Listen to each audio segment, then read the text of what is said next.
What's up, it's Jasmine. Welcome back to my channel. You guys, I have always wanted to film a what's on my iPhone video and never really got around to it. And I'm super excited to finally be able to cross that off my list today. So welcome to my what's on my iPhone 13 Pro Max. I get a new iPhone every 2 years and I've been using iPhones and like Apple products since I was 13. I just turned 21. My first iPhone was the 5C in blue. Then I went to the 6S Plus. Then I went to the iPhone 10, then the 11 Pro Max, and now I have the 13 Pro Max. I'm constantly getting the largest phone on the market. Besides that first one that I had, my mom bought me that one, and she didn't want to get me the 5S at the time, but she got it for my sister. That's besides the point. Anyways, now I have the best phone on the market. This is what she looks like. She's literally a beauty. I have a clear phone case from Amazon, and I have a black privacy screen. So like the screen's on right now, but you can't see it. But then when I turn it, you can see. It's just to protect people from shoulder surfing and everything like that. Don't worry about that. I have a flight to Chicago in the morning, so I'm packing. I'm currently in Vegas, by the way. That's why I've been staying in my granddad's man cave. Okay. Let's get on with the video. Starting with the home screen, I'm a very minimalist individual, so I like to keep it plain and simple. Black. It looks good, like it's not gonna blind you in the middle of the night if you check your phone. Like it's just, you know, you can't go wrong with a black screen. Open it up. The first thing I have at the top is the verse of the day, and you can edit all the widgets and everything. And I have a video actually on how you can personalize your phone screen, your home screen, with widgets and everything like that and make it fit that aesthetic. It's in a video that I made previously, and I'll have a link down below and also one of those little cards on the top, but be sure to check that out if you want to personalize it. Going to the left, I have the day of the week, the month, and the date. Sometimes I'll be at my home screen and I'll be like, what day is it? And yeah, I could just like, you know, pull this down, but it's also right there in my face. Beneath that, I have my last run with Nike Run Club.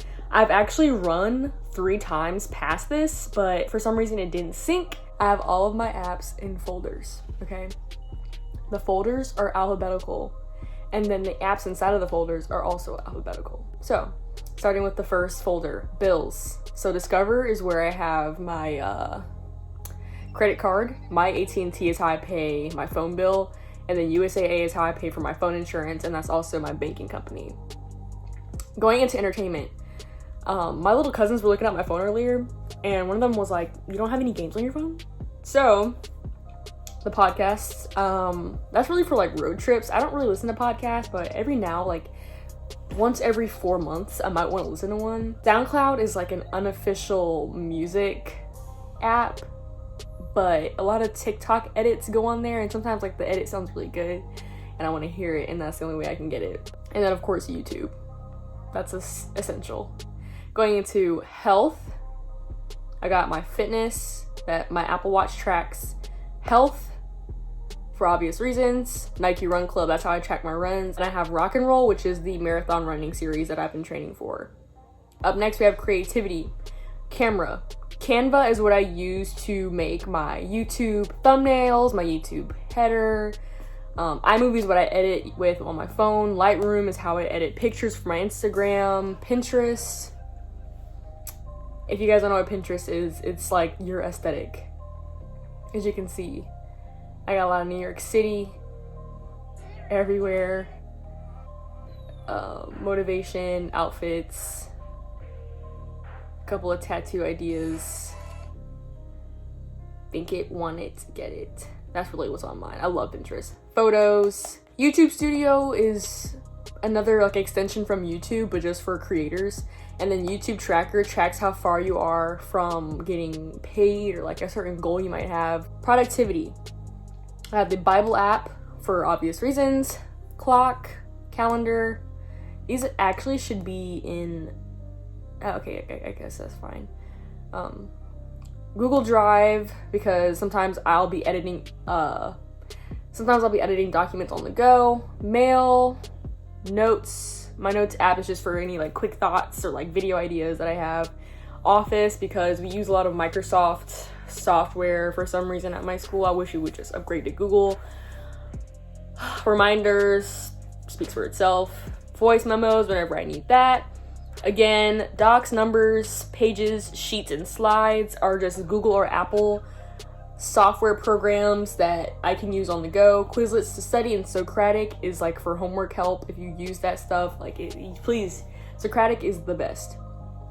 For shopping, Amazon, Apple Store, and Nike. I would have other shopping stores on here, but to prevent myself from impulse shopping, I deleted them off my phone. That way I would be less inclined to buy things on impulse. Going down to social, Discord, which I barely use, but that's for like my cyber unit that was in place. It got disbanded, but like that's what we used to use. Facebook to stay in touch with family.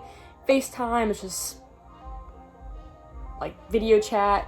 GroupMe is what my school uses for communication. It's so annoying. I cannot stand GroupMe. I hate GroupMe.